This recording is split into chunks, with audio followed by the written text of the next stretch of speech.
ఈరోజునే కావు కదా, ఈరోజునే కావు కదా. సర్వానా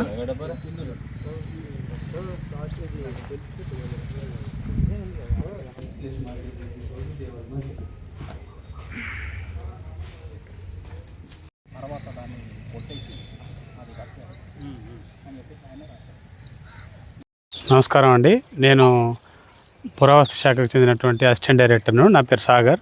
డైరెక్టర్ ఆదేశాల మేరకు ఈరోజు బోధనపట్నంలో ఉన్నటువంటి టెంపుల్ 100 పిల్లర్ టెంపుల్ను పర్యవేక్షించడం జరిగింది. దానిలో భాగంగానే ఇక్కడ ఉన్నటువంటి పోలీస్ కాలనీలో ఉన్నటువంటి ప్రైవేటు ల్యాండ్లో ఉన్నటువంటి టెంపుల్ విడి భాగాలు, అదేవిధంగా బొరుడుగల్లిలో ఉన్నటువంటి కొన్ని నంది విగ్రహాలు, అదే కాళభైరవ విగ్రహము, వీరగల్ విగ్రహాలతో పాటుగా ఈ పాండ్ గల్లీలో ఉన్నటువంటి కొన్ని టెంపుల్ విడి భాగాలను కూడా పరిశీలించడం జరిగింది.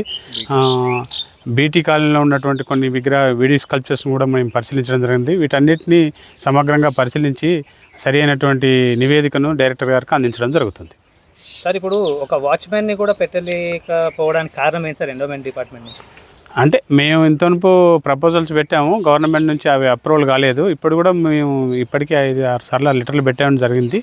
ఇప్పుడు మరోసారి కూడా డైరెక్టర్ గారికి ఇంకొక సెక్యూరిటీ గార్డ్ని ఇమీడియట్గా అపాయింట్మెంట్ చేయమని కోరడం జరుగుతుంది. సార్, ఇప్పుడు 100 స్తంభాల గుడి అంటే దేవల్ మసీదుగా పిలువబడేది ఏదైతే ఉందో ఆర్కియాలజీ డిపార్ట్మెంట్లోనే ఉందా?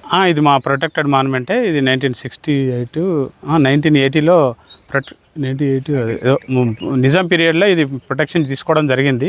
ఇది ఇప్పుడు ప్రస్తుతం మా ప్రొటెక్షన్లోనే ఉంది, డిపార్ట్మెంట్ ప్రొటెక్షన్లో ఉంది. ప్రొటెక్షన్లో ఉన్నప్పుడు ఇంకా దాంట్లో వెళ్ళడం కానీ అట్లాంటివి ఏమన్నా కార్యక్రమం చేయవచ్చు సార్? ఎవరైనా అటువంటిది ఎవరు చేయకూడదు. చేసినట్లయితే ఈ చట్టపరంగా అనేక శిక్షలు ఉంటాయి కాబట్టి అక్కడికి వెళ్ళకుండా ఉండడం మంచిది. ఈ పరిశీలనలో భాగంగా బోధన టెంపుల్లో ఒక సెక్యూరిటీ గార్డును నియమించినట్లయితే, అదేవిధంగా చుట్టూ ఫెన్సింగ్ చేసినట్లయితే బాగుంటుందని డైరెక్టర్ గారికి నివేదిక ఇవ్వడం జరుగుతుంది.